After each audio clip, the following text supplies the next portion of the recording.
Muchas gracias por venir a este conversatorio con José María Redao. Lo hemos titulado Escribir ficción, escribir ensayo. Quiero darle nuevamente una cálida bienvenida a José María, que ya ha compartido con nosotros. Ayer dio la conferencia Kafka, una filosofía de la libertad, que tenemos la publicación del texto aquí, así que obsequiamos a quien lo desee, se puede llevar el texto. Y ahora lo que queremos hacer es un conversatorio informal con José María. Hay muchos temas de qué hablar y también tener un diálogo con ustedes, si quieren plantear preguntas, inquietudes con José María. La idea es eso, tener un diálogo cómodo entre todos. José María tiene una trayectoria bastante interesante, muy prolífica. Yo he traído aquí algunos de los libros que ha publicado José María. Tiene publicaciones de ficción, ha publicado cuentos. No tengo todos los libros porque ha publicado más de una decena de libros, casi una veintena, me imagino, ¿no? Entonces, tiene textos como novelas, como El mundo a media voz, como Mar Muerto. Esta es una novela que recién he empezado a leer, realmente impresionante, todas publicadas por Galaxia Gutenberg. Y una trayectoria ensayística muy interesante. Como digo, tiene varios libros publicados. Este es un libro que me lo acaba de traer José María, recién acaba de salir en España, ni siquiera se ha presentado todavía en España. Se titula La democracia intrascendente, ensayo sobre el lenguaje, la verdad y el poder. Este es un texto que funciona a modo de díptico de otro texto suyo, con el que obtuvo el premio de ensayo europeo de Palau y Fabre, que se titula Filosofía accidental. Filosofía accidental. Y uno de sus últimos ensayos, que es muy relevante en la trayectoria de José María y que de alguna manera trata a un autor que gira en torno a la órbita de lo que estamos hablando ahora, que es la ficción y el ensayo, que es Albert Camus. Es El vacío elocuente, ensayo sobre Albert Camus. Gira mucho en torno al primer hombre, esta última novela póstuma de Albert Camus, y hace un acercamiento muy interesante que creo que nos dará tiempo para poder conversar al respecto, ¿no? Bien.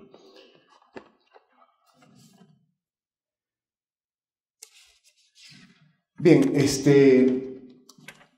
hablamos de escribir ficción, escribir ensayo, porque son los dos géneros que ha trabajado José María. Como les decía, ha publicado cuentos, ha publicado novelas y tiene una vasta obra ensayística. Entonces yo quería empezar, José María, para abrir la conversación, hablar un poco sobre tu relación con los dos géneros. Es decir, esa es una pregunta bien interesante porque uno a veces se lo plantea, ¿no? Es decir, uno piensa, por ejemplo, en Albert Camus, ¿no? Es decir, en qué momento él necesita escribir ensayo, en qué momento necesita escribir ficción, dónde se pueden cruzar ambos géneros. Otros autores muy queridos por ti, aparte que han sido amigos tuyos, como Juan Goytisolo, también es un gran autor de ficción, pero que también tiene una obra ensayística muy vasta, muy vasta, y no decirlo del caso de Jorge Semprún, que también ha trabajado ficción y ensayo. Y te hago esta pregunta porque hay una cosa muy curiosa que decía Augusto Monterroso. Augusto Monterroso tenía un texto que se titula Cervantes ensayista, y por ahí quiero empezar a provocarte para la primera pregunta. Monterroso decía que así como Cervantes era el primer gran novelista de la era moderna, también era un gran ensayista. Entonces él llamaba la atención cuando da una definición. Como ustedes recuerdan, Monterroso es el autor de uno de los cuentos más cortos, el del dinosaurio, ¿no? El famoso Cuando se despertó el dinosaurio seguía, y es un cuento de poquísimas palabras, pero curiosamente en ese articulito Cervantes ensayista da una definición del ensayo que tiene como 200 palabras, una sola oración, ¿no? Y entonces él decía que era muy interesante fijarse en Cervantes, en los prólogos que él escribe a la primera parte y a la segunda parte, que había toda una reflexión de ensayos en puridad, es decir, ahí estaba ya lo que implicaba el ensayo. Entonces, yo quería preguntarte eso, José María, ¿cómo es tu relación cuando tú sientes esa disposición, esa necesidad de escribir ensayo, esa necesidad de escribir ficción, o bien empezar a cruzar ambas cosas, ¿no? Bueno, antes de responder, déjame darte las gracias por la ocasión de estar aquí esta noche de nuevo en la universidad, hablando de literatura, hablando de libros, y dar las gracias también a la universidad por acogerme en sus aulas, en sus salones. La verdad es que Es difícil responder a una pregunta de esta naturaleza y yo creo que casi podría devolverte la pregunta en el sentido de que tú también escribes ensayo, tú también escribes ficción. Por lo menos en lo que a mí respecta, lo que experimento ante la escritura es una sensación de continuo. Es una sensación de voluntad de escribir y es una voluntad de escribir que pone a su disposición o que toma del arsenal del que va disponiendo uno con los años las herramientas que, en fin, que parecen más adecuadas o con las que se siente uno más confortable. Por tanto, la sensación es la de ser un escritor, no la de ser un novelista o un ensayista. Es mucho más continuo. El por qué se escribe ensayo y el por qué se escribe novela, en mi caso, el ensayo obedece a algo que es casi una condena, y es el preguntarse constantemente por qué. Ante cualquier fenómeno, ante cualquier situación, ante cualquier hecho, ante cualquier idea, ante cualquier libro, ante cualquier realidad, hay una pregunta constante que es ¿por qué?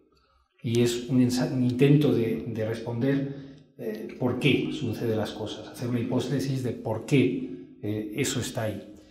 En ese por qué no es un por qué, o por lo menos en mi caso, no es un por qué abstracto, no es un por qué que no tenga limitaciones. A continuación de ese por qué, entre las diversas respuestas, hay siempre una búsqueda que intento que sea ética. Al final de todo razonamiento, al final de toda acción, me parece que hay un elemento esencial y que para mí se resume en una de las frases más notables de la historia del pensamiento que se debe a Sebastián Castellio en su defensa de Miguel Servet frente al juicio inquisitorial que le abre Calvino y que acaba en la condena a muerte en la hoguera de Servet. Y frente a esto, Sebastián Castellio, un oscuro traductor, un hombre, podemos decir, apartado de las grandes corrientes conocidas en Europa, le dice, entre otras cosas, a Calvino: matar a un hombre no es defender una doctrina, es matar a un hombre. Ese principio ético elemental es un principio que a mi juicio debería estar detrás de toda pregunta, y en mi caso, pues digamos que con mejor o peor fortuna es lo que trato de colocar inmediatamente después del porqué. Por lo que respecta a la ficción, el impulso es un impulso de otra naturaleza. Es un impulso que obedece casi a un intento de rescatar el tiempo. Es una búsqueda de sentido en la conservación. Casi podría decir que toda obra de ficción es una obra de memoria, en el sentido de que intenta preservar pues, una atmósfera, una historia, unos personajes, unas realidades que son efímeras. Esa lucha contra lo efímero es lo que, en mi caso, me lleva a escoger en determinados momentos la ficción. Y me lleva a escogerlo en los momentos en que considero insoportable que algo desaparezca para siempre. Ese pensar que no hay retorno, que todo se acabó y que acabará para siempre, que quedará para siempre oculto, es lo que muchas veces me lleva al intento, tengo que reconocer que frustrado sistemáticamente, de conservar ese aspecto de la realidad, ese trozo de la realidad que se nos deshace prácticamente entre las manos. Gracias, José María. Es muy importante eso del lenguaje. Es un aspecto que me llama mucho la atención y claro, nosotros cuando conversamos hablamos de reflexiones y ideas, pero yo sí quisiera que ustedes pudieran escuchar y percibir, yo casi llamaría la textura de la prosa y la escritura de José María. Me voy a permitir leer un párrafo de Mar Muerto y que gira en torno a esto que estás diciendo, ese querer capturar esto que se escapa. Es muy curioso porque hay un manejo de la anáfora y las repeticiones, la sintaxis, logras unas construcciones. Yo les voy a leer, son dos oraciones, una es muy corta y la otra es más larga, porque quisiera que puedan palpar ese trabajo con la prosa que tiene José María, ¿no? Esto es de su novela Mar Muerto, y es interesante cómo busca atrapar una atmósfera, ¿no? Más que contar un argumento en sí mismo, hay una atmósfera. El texto dice así: Valeria había mirado maquinalmente el reloj, cerca de las 2. Termina la primera oración, pasa a la segunda. ¿Cuántas veces habrían sido las 2, las 3, todas las horas desde entonces, las 2, las 3, todas las horas según ese invisible mecanismo, ruedas dentadas y engranajes que hace que se cumplan simultáneamente días, semanas, meses, años, que se cumplan al unísono y en secreto, días, semanas, meses, años, como si alcanzara cierta edad, la edad en la que el engendro alcanza su apogeo, la edad en la que irrumpe sigiloso el demonio meridiano, se desarmase el muelle que empuja al cuco irritante de las efemérides fuera de su escondrijo mecánico. Ojalá se pudra para la entera eternidad, pájaro bobo, momio miserable, sombra persistente y de mal agüero. Creo que aquí pueden percibir un poco la tesitura de la escritura de José María. Y esto me lleva a la siguiente pregunta, porque aquí uno percibe que hay un profundo conocimiento de una familiaridad con una tradición muy larga de la lengua española. Y lo digo porque tú has tenido el privilegio de poder conocer en tu juventud, cuando eras muy, muy joven, me contabas, a María Zambrano. Eso a mí me iluminó también entender muchas de las cosas de filosofía occidental. Después leeré un fragmento de filosofía occidental. Pero así como tuviste esta relación con María Zambrano, tuviste una gran relación durante casi 20 años con Juan Goytisolo, que es otro de los grandes prosistas de la lengua española, como con Jorge Semprún. Entonces, mi pregunta, nuevamente una pregunta compleja como la primera, es un poco, ¿cómo es tu relación con tu propia lengua, con tu tradición española? Yo sé que tú tienes una tensión particular con Ortega, que también es otro gran prosista, un gran creador de metáforas. ¿Cómo es tu relación con la lengua? Pero también como un elemento que me interesa mucho es que tú estudiaste filología árabe y a su vez también viviste 15 años en Francia, o sea, tienes una gran relación con el idioma francés. Entonces quería un poco saber cómo es tu experiencia de escritura en la relación con la lengua, ¿no? Yo los momentos más felices de creación literaria, sea ensayística o sea novelística, son los momentos en que, por razones diversas, me encuentro fuera de mi país. Me encuentro con que la relación con mi lengua es una relación casi privada. Es una lengua que solo utilizo pues en familia o para mis propios textos. No es una lengua con la que salga a la calle, con la que trabaje a diario en el sentido de un trabajo administrativo o de otra naturaleza. Esa intimidad con la lengua siempre digamos, me ha parecido fecunda para mí, como estímulo para la escritura. Y es una relación con la lengua que, en la medida que está preservada de la comunicación inmediata, del uso inmediato, lo que me permite, lo que trato de extraer de ella es placer, básicamente placer.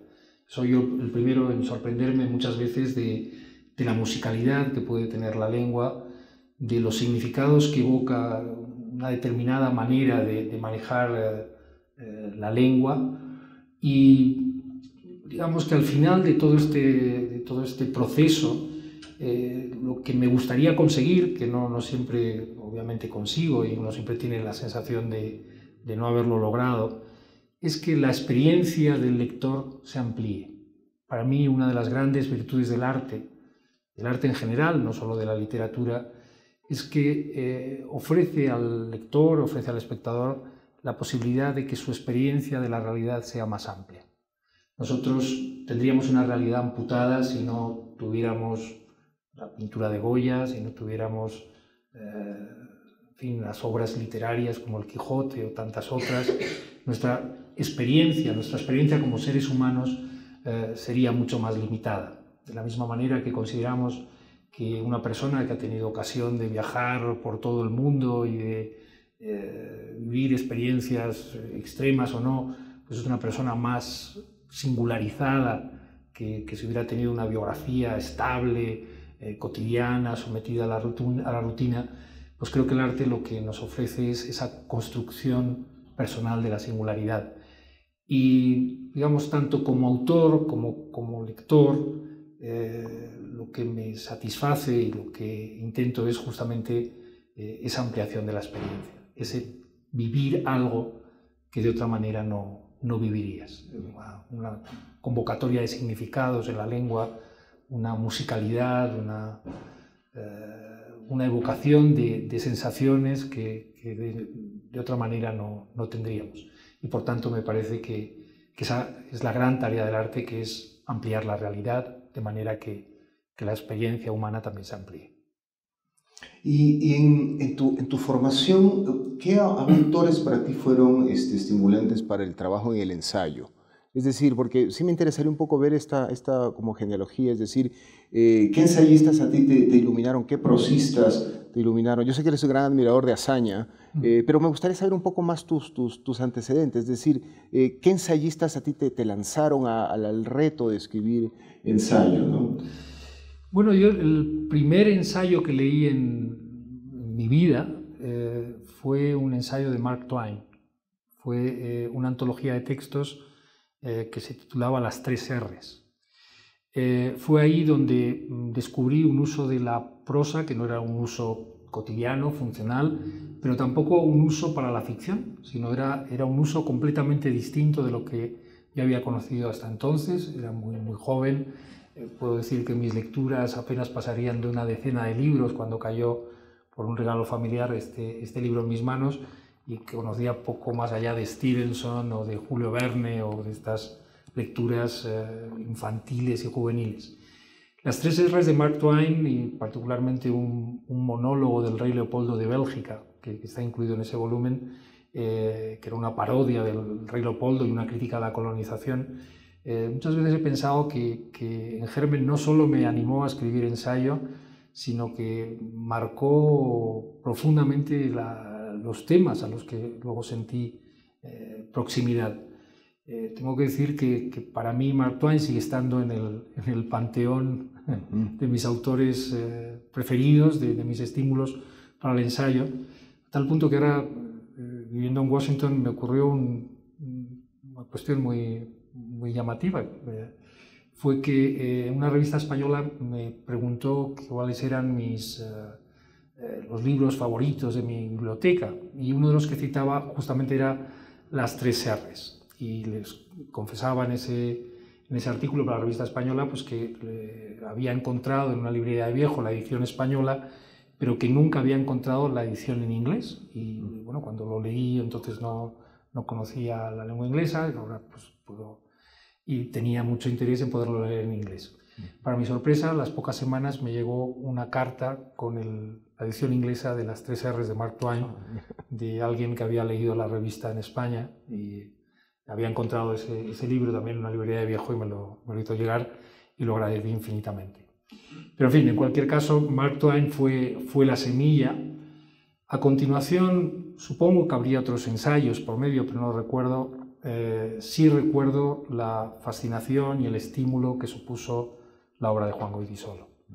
Sí recuerdo la fascinación con la que accedí a libros como Disidencias, fue de los primeros que tuve ocasión de leer, suyos. Luego, posteriormente, a medida que él los iba publicando, pues libros como Crónicas sarracinas,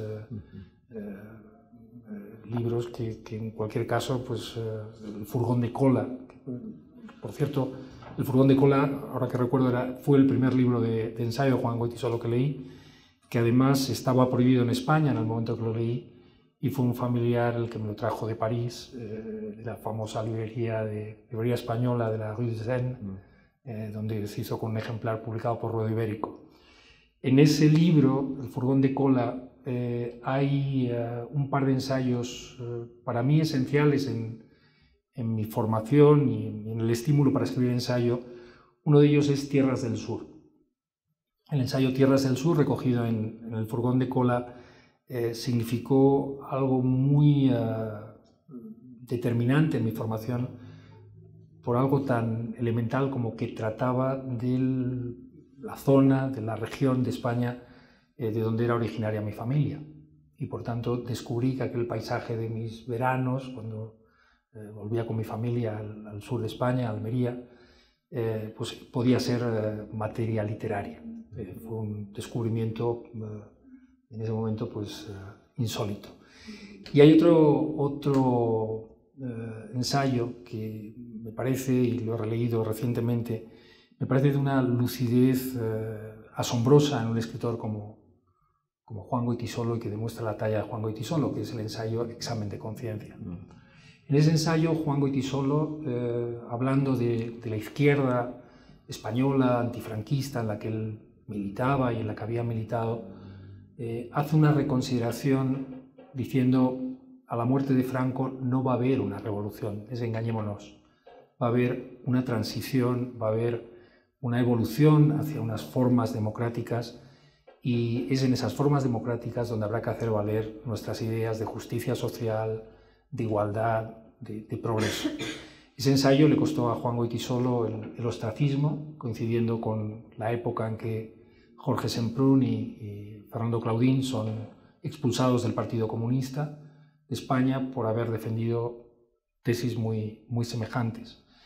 Además, esas tesis, según lo hemos podido saber con los años, eran tesis que había formulado dentro del propio Partido Comunista Español una figura como Javier Pradera, alguien que siempre estuvo en segundo plano, que ahora está emergiendo su importancia.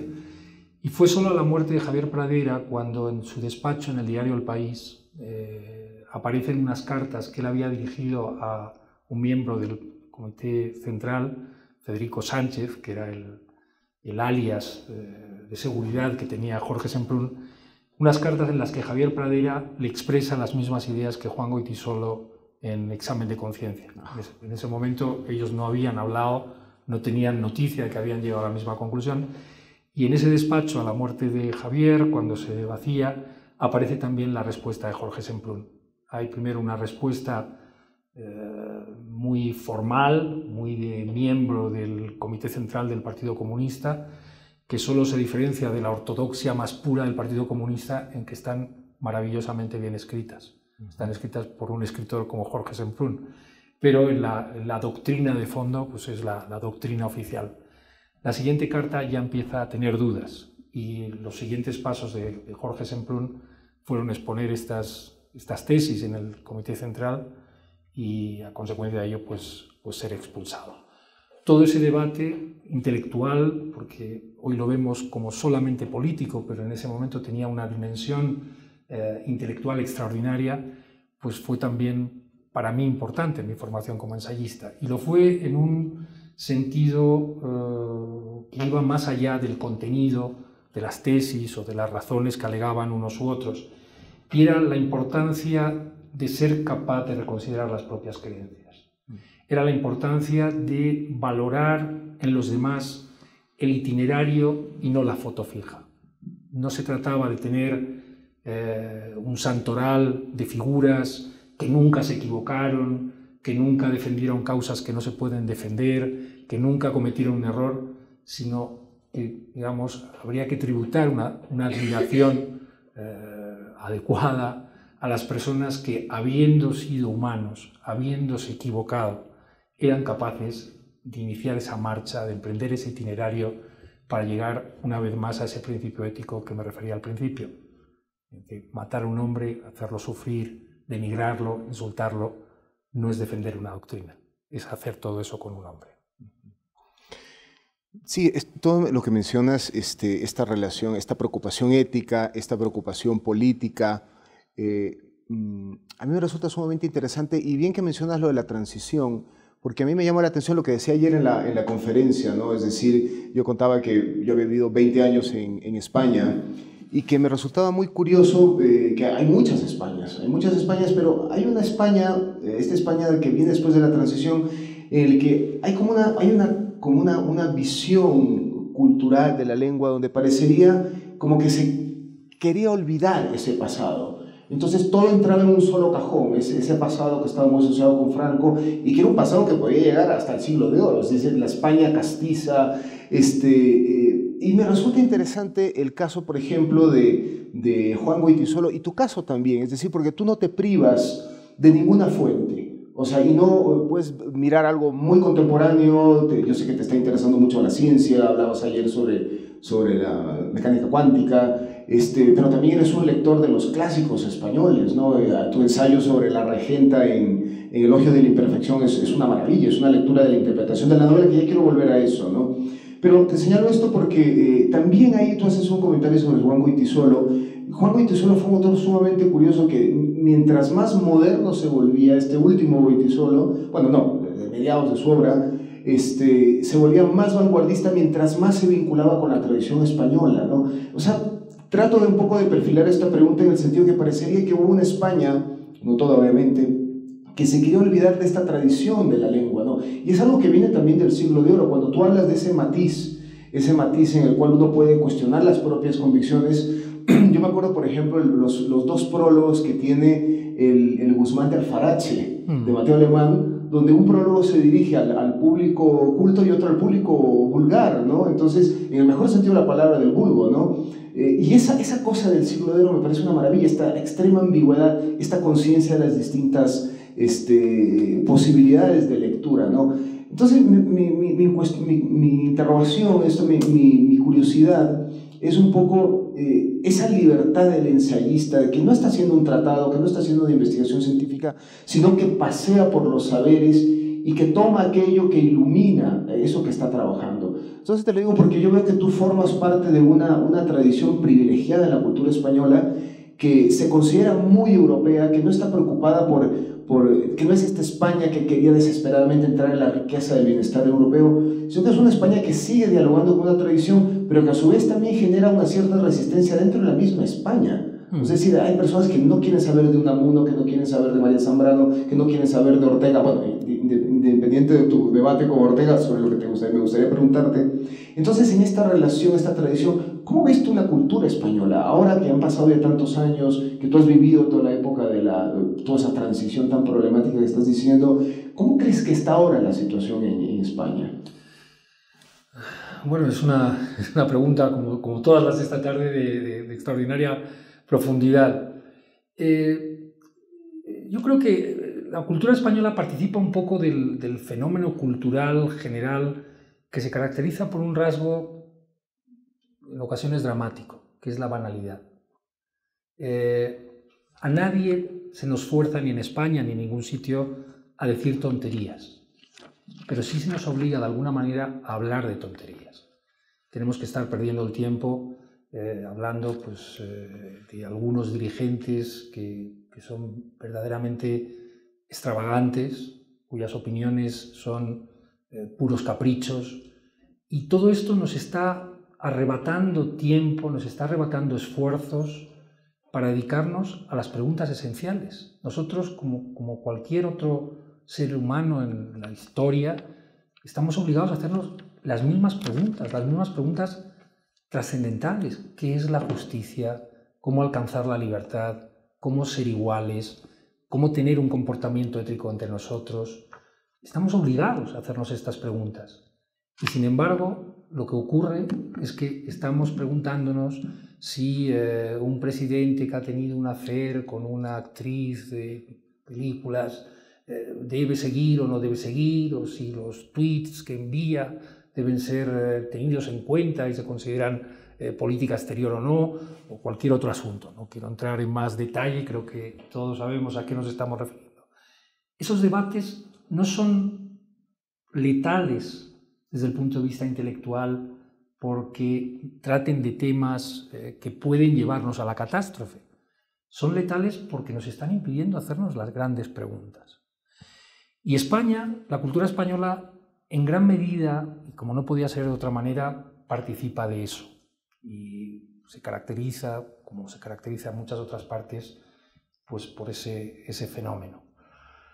Luego, en el caso español, como en cualquier otro país, pues hay algunos rasgos específicos. Y vinculándolo a esa tradición, a la tradición de la tolerancia, a la tradición Cervantes y Azaña y otras grandes figuras, Goytisolo, la sensación que tengo es que hasta el año 2000 teníamos cierta esperanza de reconsiderar el relato de la historia de España, la historiografía española.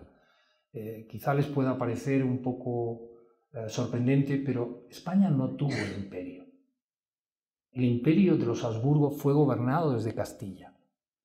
Y ese imperio de los Habsburgo, gobernado desde Castilla, fue de extraordinaria crueldad en las Indias, pero fue de extraordinaria crueldad en el propio reino de Castilla y en los propios reinos peninsulares.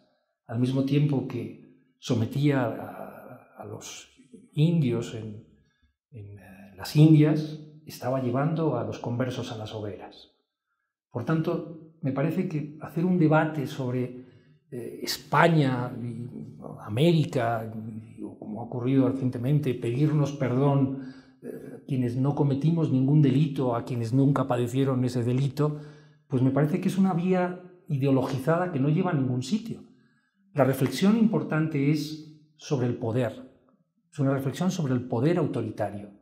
¿Qué poder fue aquel que podía considerar un mandato divino en este caso, pero un mandato de un absoluto, el poder someter a poblaciones enteras en las Indias, a crear y levantar hogueras en las ciudades españolas, a abrir mazmorras y dejar que las cabezas y las mentes más preclaras de esa época tuvieran que padecer prisión?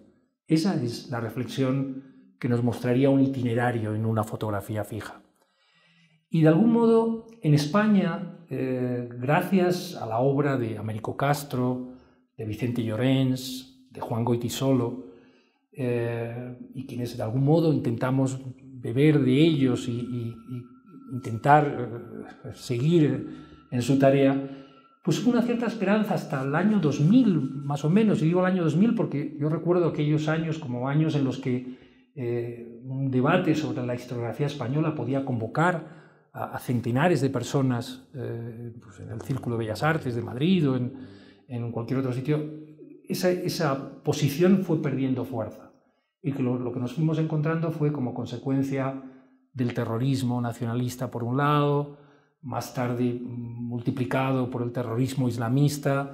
Fue un repliegue identitario en las peores condiciones y en los peores elementos de la ideología española en ese sentido castizo que tú decías. Y de algún modo en eso estamos.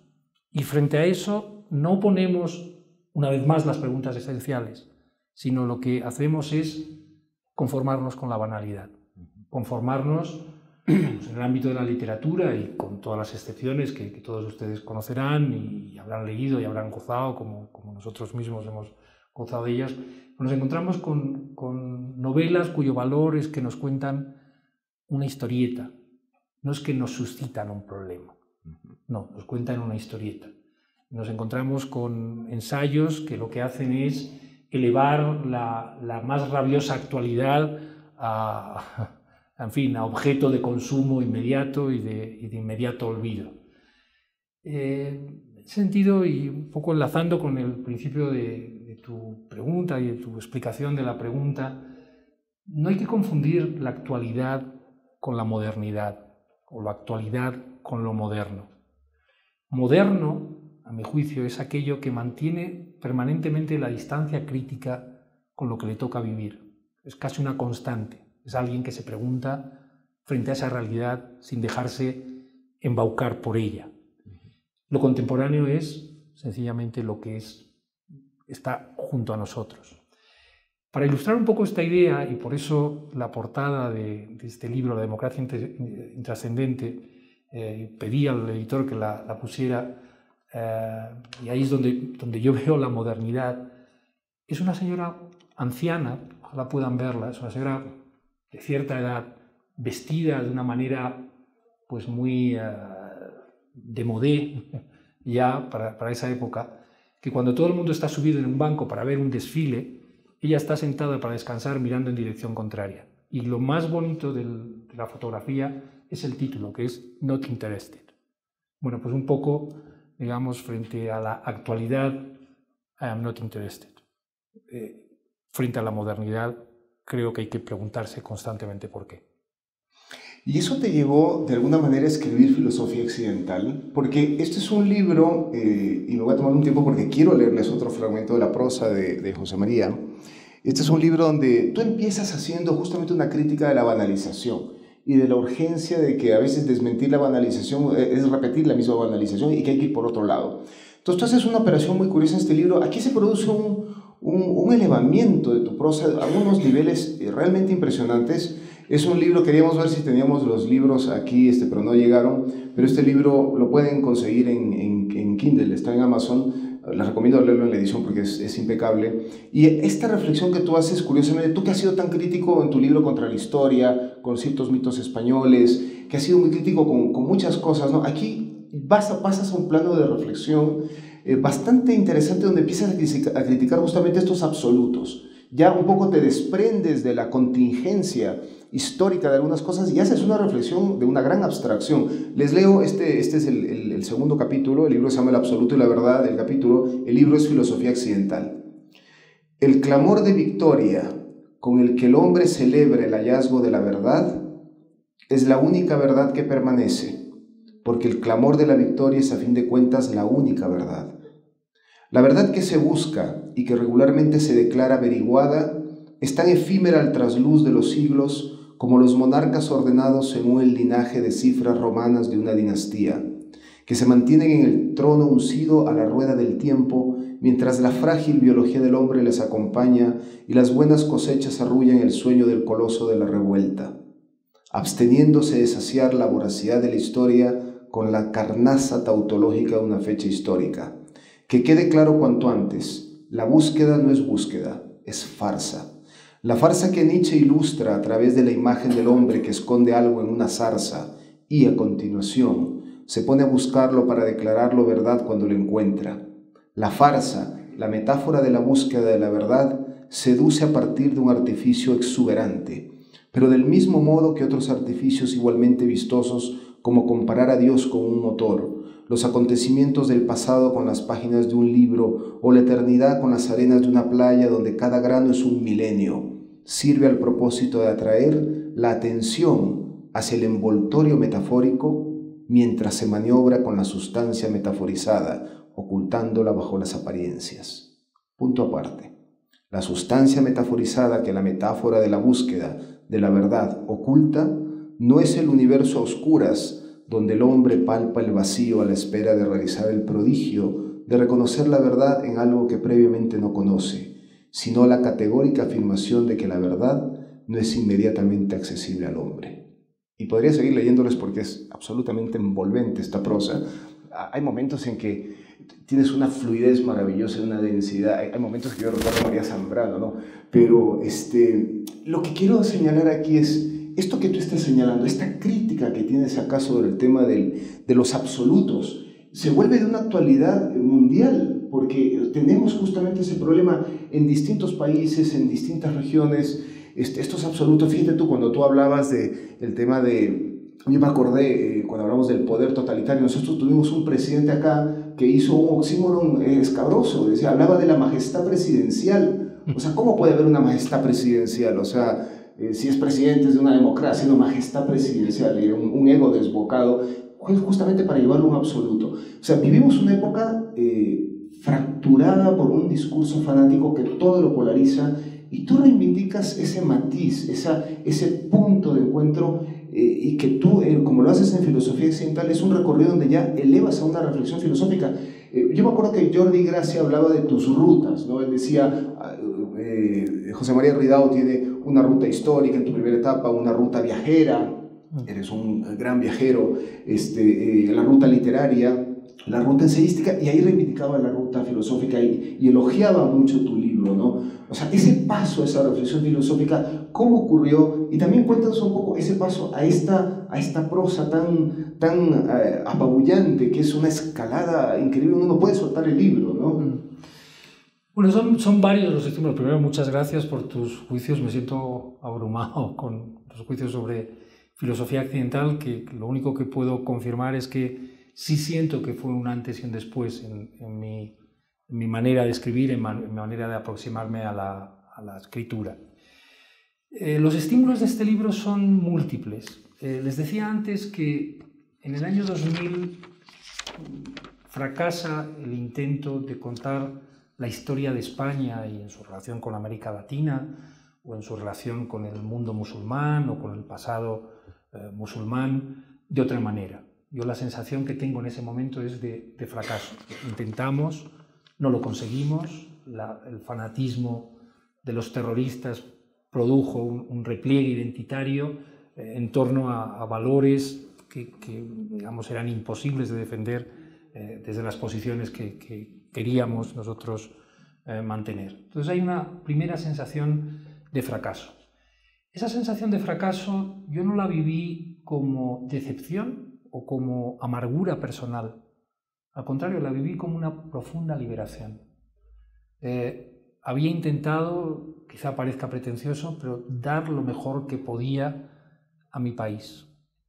Intenté darle el conocimiento y la prolongación de una tradición que me parecía de un extraordinario valor, que me parecía una tradición de pensamiento que resolvía gran parte de las querellas españolas y que todos ustedes habrán visto de nuevo los periódicos sobre el pasado, las naciones, en fin, toda esta pesadilla de retorno permanente. Ya digo, no lo viví como una decepción, como algo que me desanimara, sino lo viví como una liberación.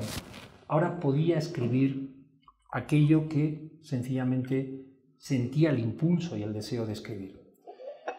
El segundo motivo fue que algunos años después de ese fracaso, de este intento de reconsiderar la historiografía española y su dimensión política, dejé de escribir en los periódicos. No me gustó la situación y en 2012 pues, decidí no escribir más en el diario El País, no conceder más entrevistas, no dar más conferencias. Es decir, como decía a los amigos, decidí pasar a la clandestinidad. Pasé a la clandestinidad, guardé silencio absoluto y me volví a mi ciudad de refugio, que es París. Me volví a París nuevamente y me quedé en París. Pero eso me llevó a preguntarme por qué durante los muchos años que había estado escribiendo para los periódicos, y sobre todo que había estado escribiendo los editoriales para los periódicos, yo había tomado determinadas posiciones. Me ocurría con mucha frecuencia, y cualquiera que conozca un periódico por dentro pues, puede hacerse idea de lo que estoy hablando. Ocurría que a las 7 de la tarde decían, bueno, hasta ya un conflicto en el otro lado del mundo, hay que hacer una editorial para mañana en 2 horas. Y bueno, pues me caía sobre mi mesa la obligación de escribir en 2 horas la posición que al día siguiente leerían todos los lectores del diario El País sobre un conflicto del que pues conocía lo justo muchas veces, o en fin, tenía que informarme a toda velocidad y redactar a toda velocidad. Por un momento, y por muchos momentos, me sentía un farsante. Es decir, no tengo el derecho a hacer esto, no debo hacer esto. Y sin embargo lo seguía haciendo, tengo que reconocer que lo seguía haciendo.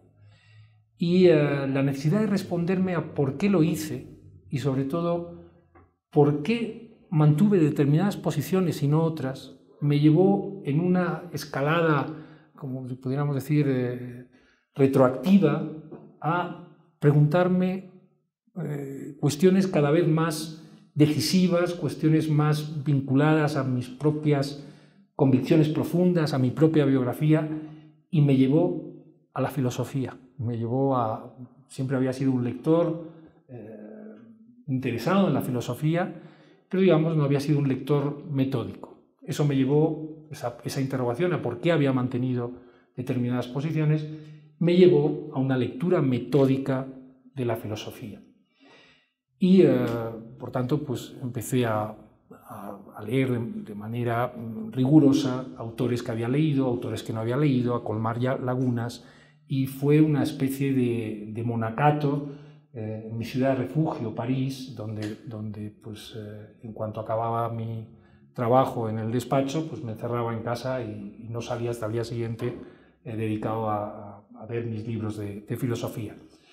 En esta recuperación de la filosofía descubrí entonces pues, que había toda una tradición filosófica que no era la tradición socrática, que no era la tradición de la verdad objetiva, de la verdad trascendente, sino que había una tradición diferente, la tradición de Pitágoras, la tradición de los sofistas, la tradición de los cínicos, que era la idea de que la verdad al final es un acuerdo pactado.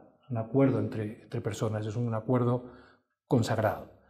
Y sobre esa base empecé a redactar los ensayos de filosofía accidental, cuyo título es ambiguo en un sentido, y es que es una filosofía sobre los accidentes, no sobre las esencias, pero que también para mí fue accidental llegar a la filosofía. Y como les decía, el fracaso del año 2000, de esa imposibilidad de reconsiderar el relato, me ofreció la libertad de poder escribir como deseaba, sin preocuparme ni de quién iba a leer, ni cómo iba a leer, ni cómo iba a ser recibido, ni cómo había que plantear las cuestiones para hacerlas avanzar de manera más segura, más estable. Sencillamente escribí. Y el libro fue escrito pues casi en una situación de trance, podríamos decir. Y de ahí viene el origen y el resultado de filosofía accidental. Bueno, la idea también es que podamos conversar con José María, así que si quieren ir planteándole inquietudes, preguntas, el diálogo, lo podemos hacer. Yo antes, para que puedan pensar una pregunta, tengo una última que tiene que ver un poco con la evolución del género. O sea, con la evolución del género, del género del ensayo, porque hay un libro tuyo que se titula Radicales Libres. Radicales Libres, donde tú haces una experimentación, hablando de ese continuum, pero hay una cosa fragmentaria también que es distinta a tus otros ensayos. Quería que nos contaras un poco eso, o sea, esta tu visión respecto al ensayo. Me hablabas un poco sobre el tema de que el ensayo parecería como que no se hacen muchas innovaciones, algunas las hay, pero sí es un tema interesante para sacarlo y verlo un poco con Radicales Libres, ¿no? O sea, ¿qué pasó en ese caso de ese libro? Sí, cuando empecé a redactar, porque Radicales Libres no fue un libro planificado, o sea, nunca ocurre así, pero digamos, hay libros en los que uno tiene la sensación de que sí, ha llegado un día en que se ha sentado y se ha puesto a escribir determinado libro. No, Radicales Libres fue surgiendo de textos que se movían o que surgían a partir de múltiples estímulos. Un primer estímulo era esta idea de que el género del ensayo no ha evolucionado formalmente. Por decirlo en los términos de lo que hablábamos antes, no nos hemos preocupado de ampliar la experiencia del lector. El lector accede al ensayo y parece que la novedad del ensayo solo está en el tema que plantea el ensayo, solo está en la mirada que arroja el ensayo sobre determinados aspectos de la realidad o de los libros o de la ideología o de lo que sea. Aquí lo que me planteaba es posible hacer evolucionar formalmente el ensayo. Este era el primer estímulo.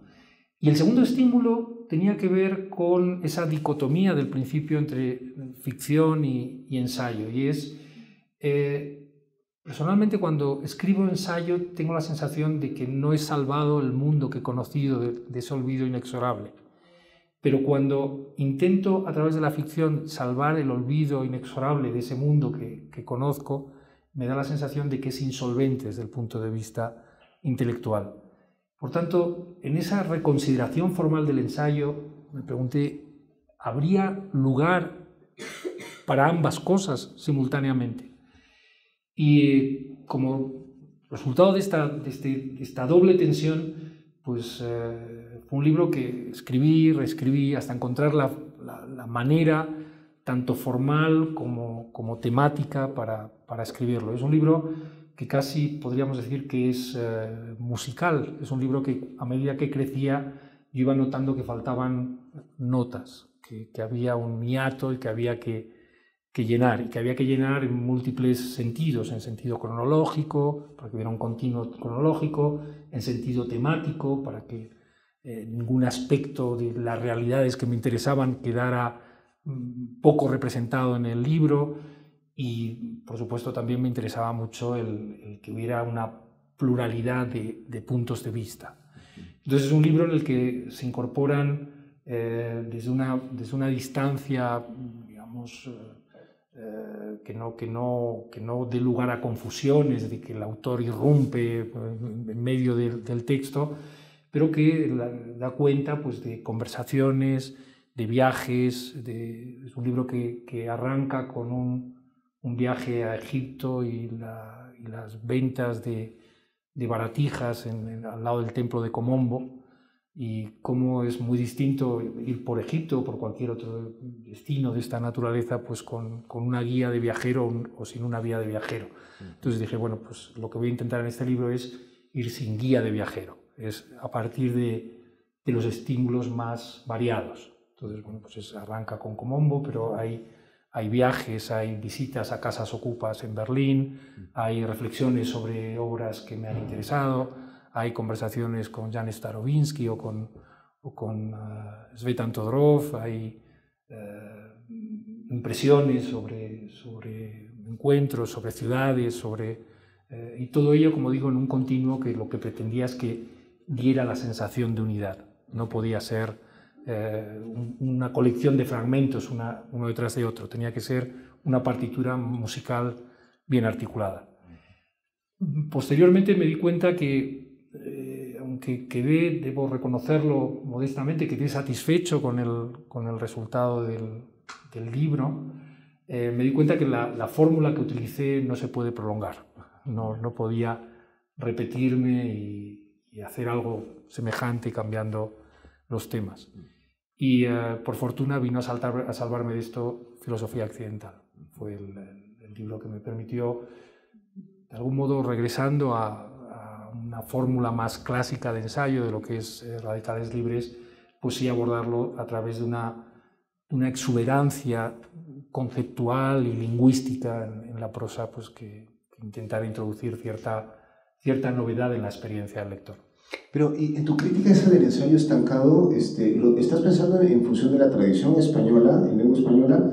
Porque tú viviste muchos años en Francia, me contabas que pudiste entrevistar a Pascal Quignard, yo estoy pensando en Blanchot, estoy pensando estos escritores franceses que hacen una forma de ensayo curiosamente fragmentaria. ¿Lo piensas más la tradición española o tenías presente un poco también esta tradición, ¿no? Bueno, obviamente cuando lo escribo Filosofía Accidental estoy viviendo en París, había tenido ocasión de ver a Pascal Quignard y de leer a todos estos autores, y por descontado que todo esto nutre el libro. Pero aún así la impresión era siempre que digamos, la evolución del ensayo como género, la evolución casi podríamos decir estrictamente formal, era una evolución muy limitada. O sea, la alternativa era fragmentos, podía ser Cioran, o podían ser ensayos escritos en la forma más clásica, heredada de Montaigne, y que en España pues, tiene figuras importantísimas, desde Unamuno al propio Juan Goytisolo, que tiene unos ensayos en el sentido muy renovadores, muy lúcidos en el contenido, pero concebidos como ensayos en el sentido más habitual del término.